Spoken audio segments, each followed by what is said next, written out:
Greetings, beloved Princeton United Methodist Church community. It's Pastor Jenny here with an update for you, and I'm going to read from Luke chapter 9, verses 28 and 29.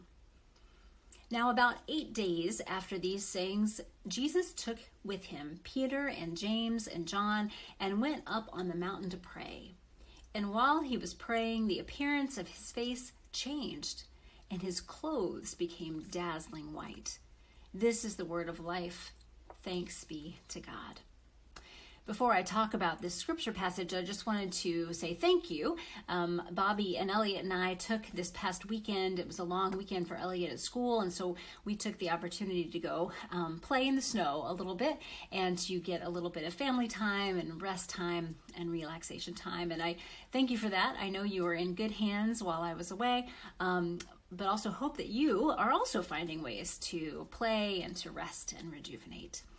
So this Sunday is the last Sunday in the season of Epiphany, and the Sunday before Lent starts. Lent starts on March 2nd with Ash Wednesday, and this last Sunday in the season of Epiphany is always Transfiguration Sunday. It's this day that this story is told and read, and it's a story of mystery. It's a story beyond our human comprehension, beyond human words, beyond our human experience. It's a mystery that invites us more fully into God's presence and God's existence and realm. And so as we look at this mysterious scripture passage, we're also going to be putting it together with our Powerful Purpose series wrap up and looking at things that way. And so my question, though, for you as we look toward doing that, putting those things together, is I wonder how, as you have found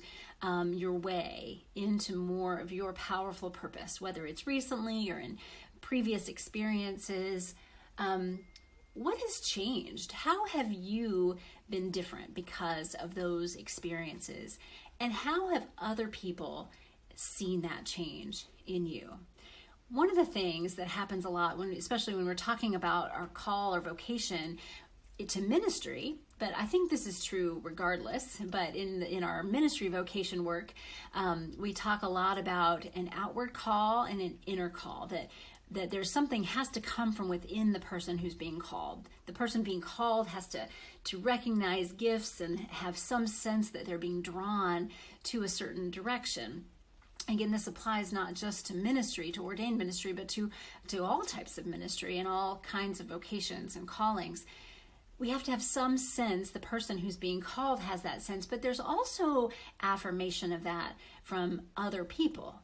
If the person has the only person who, the person being called is the only person who sees this gift and sees this possibility, then we might need to think again about this. And I'm not talking about the naysayers. I'm not talking about the people who are limited themselves, but I'm talking about, seeing other people seeing possibility in you, where maybe you are struggling to see it firmly for yourself. So something's coming up in you and somebody else from the outside sees it too. That's the kind of affirmation we're talking about, an inward call matching up with an outward call. Sometimes it's the outward call that kind of triggers the inward call, right? Sometimes it comes, somebody says, I see this in you. I see you come to life in this way when you're doing these things. This seems to be a particular gift and ability that you have, and then that can trigger something that comes from inside too. But regardless, both of those things really are needed, and I think that's part of what we're seeing in this Transfiguration passage this week.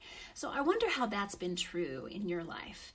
How have you experienced an inward call affirmed by an outward call, or vice versa? And how has taking steps down that path changed you? How have you been changed? And how have others been changed as a result of your call, your vocation, your powerful purpose? We would love to hear anything you have to say about that. It'd be lovely. Reminding you that there is all of these little helps around powerful purpose that have been in the bulletins over the past several weeks, and they're also on our online campus. And they're meant to go together with this idea of call and vocation. And we'll also try to put that together a little bit more for you on Sunday as well. So Lent is beginning on March 2nd, and that is Ash Wednesday, and we're going to have a joint service with Kingston UMC that day. It'll be hosted at Kingston UMC. I will be there, and there will be a mix of leadership from both congregations. It will be online as well, but through Kingston's normal way of doing that. So they worship on Zoom as their hybrid way, their virtual way of worshiping. So we're going to invite you into a Zoom zone for that service. If you are a hybrid worshiper, a non-in-person worshiper, then know you're welcome in that way too. Also, for Lent, we are working on getting you a devotional resource that has little thoughts, opportunities, invitations for each day during Lent. Some of those are going to invite you to pray with prayer beads.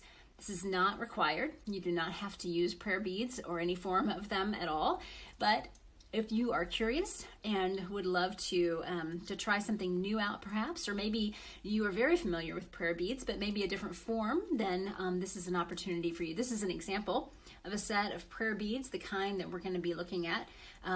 It is smaller than your Roman Catholic rosary.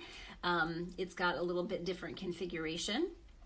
I also have one that's even smaller. This is called a chaplet, and I like this size a lot because it fits in my hand better. But anyway, we are going to invite you to practice praying with these. Again, not necessary, and if you don't like beads, you can use pebbles or knots or any number of other things. But the idea behind this is that it helps to give some structure and focus to prayer. If you've never prayed with something tangibly in your hands, it can really be, I find it to be soothing, and I also find it to be focusing for me. It helps me when my mind wants to go wandering other places. It gives some structure and things to my prayer. So we're going to invite you to do that.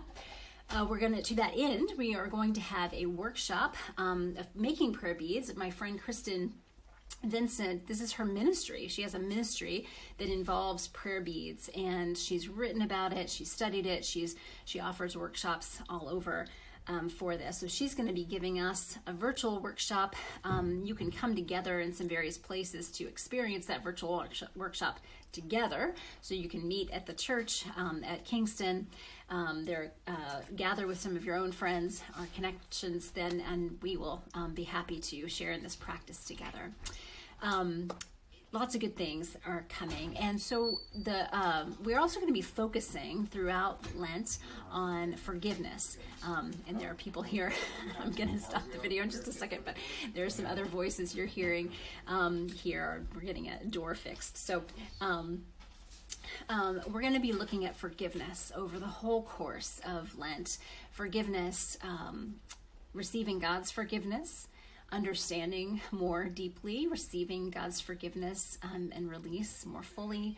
We're also going to be talking about how we forgive others, how we ask forgiveness from others as well. Hard, good, important stuff. Some of the best work that we do as Christians, as followers of Jesus, but also perhaps some of the hardest work. So we're going to focus on forgiveness through the whole season of Lent, and you are invited in with us on this journey. All right, friends, blessings, and remember that you are enough because God is enough. Thanks be to God for that.